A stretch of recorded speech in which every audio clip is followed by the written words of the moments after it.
Hello there, ladies and gentlemen. This is Boisterous coming to you with another game from the Forum Cup Diamond Up between our two players, uppercase V Venom down here in the bottom right-hand corner of Ohana as the red Protoss, and lowercase v Venom up here in the top left-hand corner as the green Protoss. That color is green. In case you guys have noticed in the last couple of videos, I'm extremely nasally and I sound kind of stuffed up.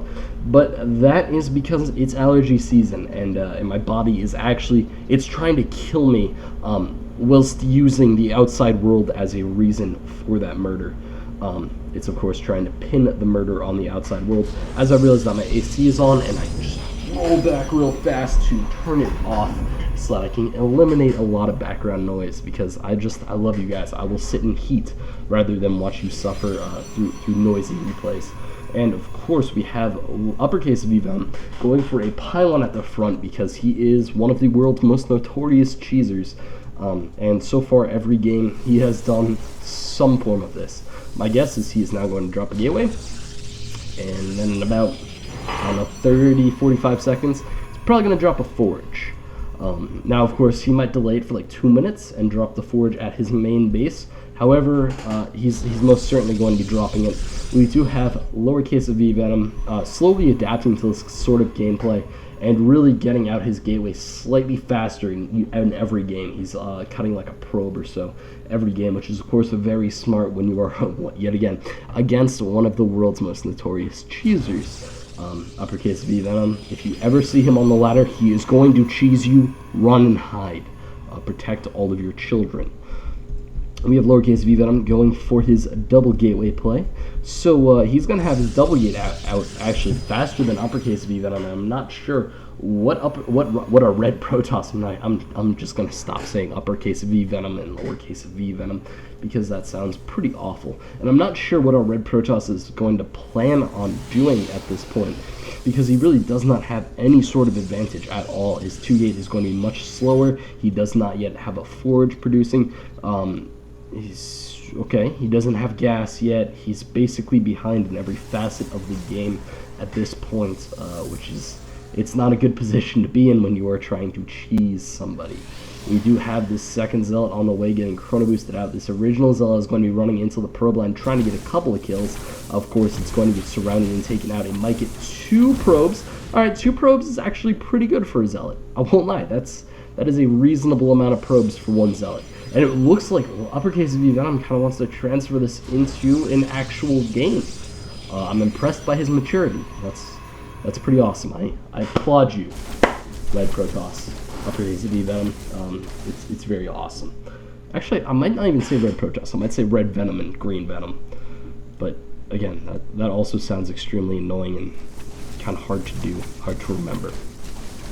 So, I kind of just hate both of these people because they happen to have the exact same name. I'm pretty sure lowercase Venom actually chose his name to mock uppercase Venom. Either that or it's the other way around. I'm pretty sure that both of these guys are kind of notorious forum posters. I don't pay a lot of attention to the Battle.net forums, I won't lie. Kind of pay attention to like my thread, and I occasionally cruise through the other threads if I really want to lose my faith in humanity sometimes. But other than that, I kind of just stick to my thread and Team Liquid. And I really don't know any of the story behind either of these two players and their name choices. We do have a pylon going down at the front of the ramp along with a forge coming up for uppercase Venom. So we have this awkward position where the players are actually reversing their roles as cheesers. Normally it's the other way around, and currently it looks like lowercase Venom is coming in with a couple of Zealots. And, uppercase v Venom does not have those couple of Zealots. He is pulling all of his probes. There is going to be a pylon at the back of the base, which is going to be kind of annoying. A lot of these probes are about to get picked off. Probes do not deal a whole ton of damage to Zealots, and Zealots do deal a whole ton of damage to probes. So we see 6 probes getting wiped out there, and that is really not a lot. There's the cannon coming up. Warp gate research is not going to be done quite fast enough to really pull this off, and so many pylons going down all around the base. He does not want his opponent to be able to deal with this easily, and I think that is going to be quite effectual. We do have the Stalker coming up here. This is, of course, the first Stalker. There are 3 cannons on the way. That is a lot of money invested into defense for uppercase v Venom, and he did not have a lot of money to invest into cannons, especially after losing 6 workers and having so many workers pulled off the line for such a large amount of time. There, the first Zealot goes down, and the first pylon does stay alive. Warp Gate is done, I do believe, and there is the 4-gate transforming, and I do not believe that Uppercase V Venom will be able to hold this off for long.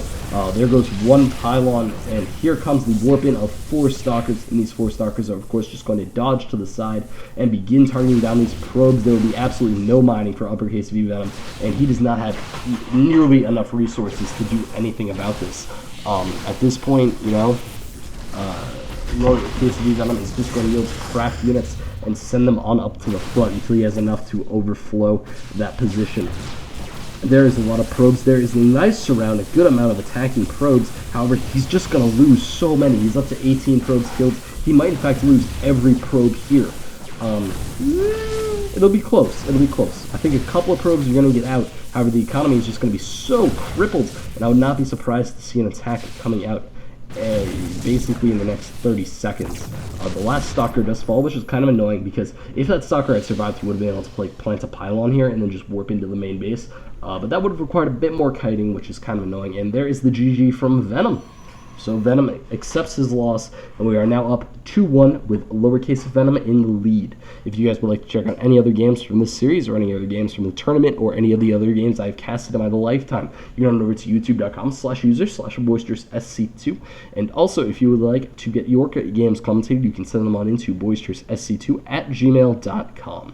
I would like to thank you all for watching, and have a good day.